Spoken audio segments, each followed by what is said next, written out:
Good morning, good afternoon, good evening, folks. Michael Zuber, one rental at a time, back with his good friend and friend of the channel, Mr. Dion from Dion Talk. How you doing, buddy? Howdy, Mike. Doing great. Ready for round two.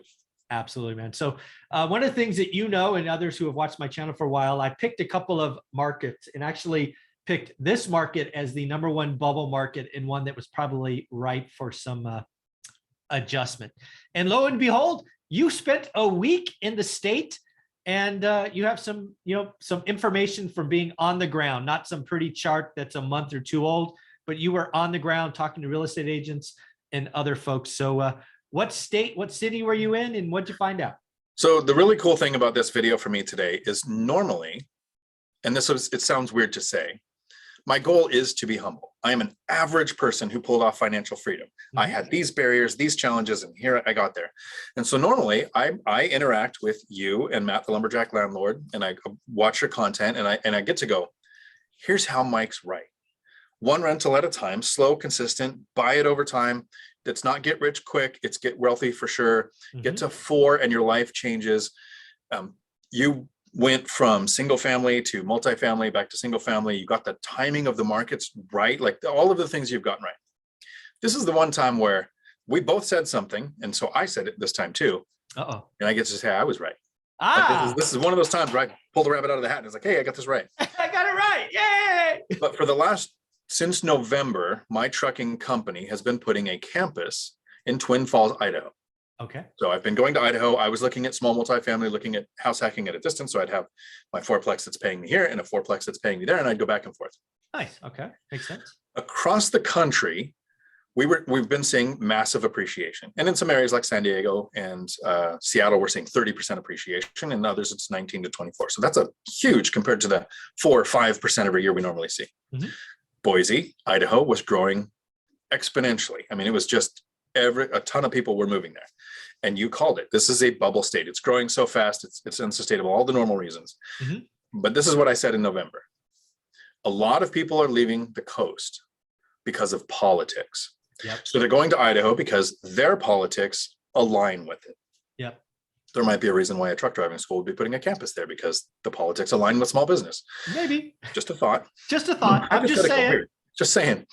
So I go there and the weather's beautiful in November. I went on some walks on the Snake River. I went to this place where Evel Knievel tried to jump the Snake River, didn't make it. And beautiful weather, beautiful pictures. And I said, I lived in California. I live in Washington State. The weather's fairly mild. And even in Washington, I mean, yeah, it rains some, but we get like 2 weeks of snow and ice, and that's it pretty much every year. If that, we go 2-3 years sometimes with no ice or snow. But Idaho has 4 real seasons. Like it is a flat expanse. There is no water to maintain temperature, really. There's no large water masses. There's no trees to break wind. There's no real mountains even to do that. It's a frozen tundra in the winter. I predicted that the people that moved from, you pay a California weather tax, right? To live in California, that's basically what you're paying. Absolutely. It's Idaho, and all of these places were growing. So I watched Chris Crone, so I want to give credit where it's due. He did the research, so I went and checked this out. Most markets across the country are down 15 to 20% in inventory. So for listings, we're at 860,000. So it takes like 3 million to be at a balanced market. And normally those numbers, when I quote those, I sound kind of smart because I'm quoting one rental at a time. Like it's something I've heard here, and I was like, oh, I know that now. I know that now. So not smart. I compare it what I've heard when I trust the source. So with Chris Crone, I love his energy, but I went and verified to look at some markets, and most are down 15 to 20%, except Boise. Idaho, the state of Idaho, not just Boise. Inventory increased 45%.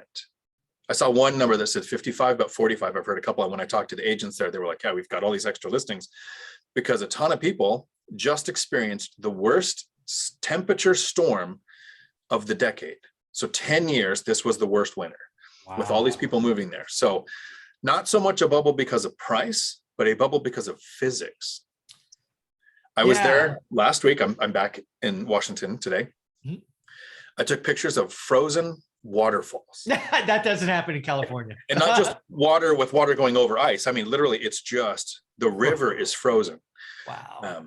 That doesn't happen in California. That doesn't happen in Washington. No. Wow. So if you're looking for a good deal and you know people who don't mind temperature, there might be some corrections or price alterations or plateauing in that state because of the people moving out. It's supply demand is once again undefeated. And that's why it was so easy to call. Because when you step back, and I've said this for all markets, it takes a moment to decide to move somewhere. It's a moment. Everybody has that moment. Honey, we're packing up because Gavin Newsom did this or someone did that, or we can work from anywhere. Wouldn't it be great to live on the Snake River in Idaho? It's a moment. Once you're there, reality sets in. And if you are soft, I'm telling you, I'm in a sweater and a turtleneck because it's 50 degrees. I am soft. So when I was there, it was 14 degrees, but the wind chill was negative. I couldn't handle it. So we have some instructors, and I got to do some work in a dump truck, haul gravel, which I love to play in trucks. That's why I still work here. I play in the trucks like they're a go-kart. Yeah, and when you come in, you're wearing a mask because of the temperature, not because of anything going on, right? You come in and your face is just beat red outside of the mask. That's funny. So here's something I learned from my sister, Okay. Allie. Hi, hopefully you see this someday. She is a traveling nurse. Huh. And she said, here's a tip, because she was actually called me. She said, hey, I'm thinking about getting into real estate. How does this all work? So that's amazing. It's my first family member that's ever reached out to me for any kind of advice. Super happy. She reaches out and she says, I'm in Ohio. I'm getting paid $2,700 a month for housing. And then I make this much as a traveling nurse. So she's making a great living as a traveling nurse. She says, if I went to Florida or Hawaii, I get $400 a month for housing. So this was news to me. And this is why I just saw the look on your face. I'm glad I get to share this. Traveling nurses get paid to go where it sucks. Yeah, exactly. In the winter, they want to go to Hawaii. They want to go to Florida. They want to go to Arizona. So if you're buying traveling nurses, if you're buying rentals for traveling nurses, she shared a website with me, which I don't have memorized, but I will send it to you. Okay. Where you can literally go and say, in this town, this is what traveling nurses are compensated at this time of year, because in the summer, you're not paid that much to go to Ohio. You're paid that much because it's as cold in Ohio right now as it was in Idaho. So Twin Falls, Idaho, traveling nurses, this time of year, can get paid a lot of money. Got it. And she actually mentioned how her landlord was charging like a third of what her housing allotment was, because that landlord doesn't know you can go to traveling nurses and say, wow, this person's getting $2,700. I could charge another $500 and they're still able to save about half of that. Yeah. So it's a quick tip that investors can take away and say, if I'm going to rent to traveling nurses, here's a website I go to know how much they're going to get paid, so I can adjust based on time of year and whether it's a place people want to go or a place that sucks. Yeah, that's awesome. So back to Boise and Idaho. So inventory is up 45% at least, and probably heading up because, again, it's still cold. It's February. What were the real estate agents saying? Are they, for a time, I'm sure it was, hey, all this California money, they're just buying cash. No locals can buy. I mean, I read all the articles. Now, are they saying California's a boomeranging back and that's where all the inventory? I mean, are they saying that or what? So they're not saying boomeranging because they might not be going back to California. Oh, okay. Now Florida and Arizona look more attractive because they realized, oh, temperature is a thing. Okay. But here was what I took away from it. I am not a real estate agent. I have a long list of reasons why I'm not a real estate agent, but I like to talk to and interact with agents. So I talked to some. Doug, if you're watching this. A year ago, it was so hard to find a seller. As an agent, you want to be the listing agent. You are princess for the week. Everybody wants to dance with you. Yep. But having buyers sucked.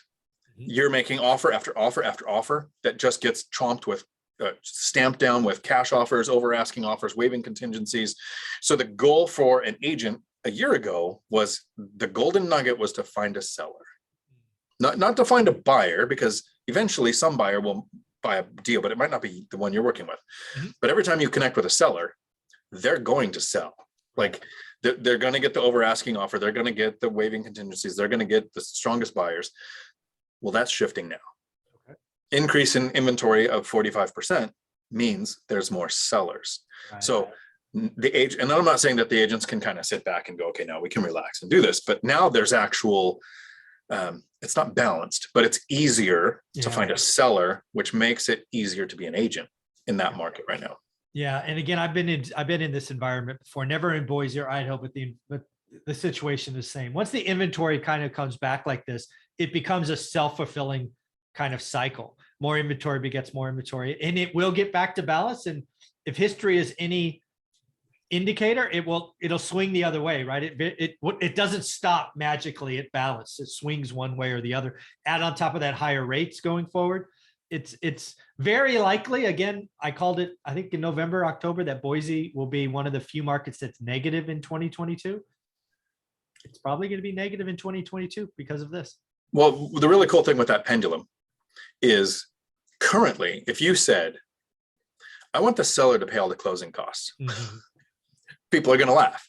Mhm. In 2018, the idea of a buyer paying any closing costs was ridiculous. Yeah. And so we're on this side now.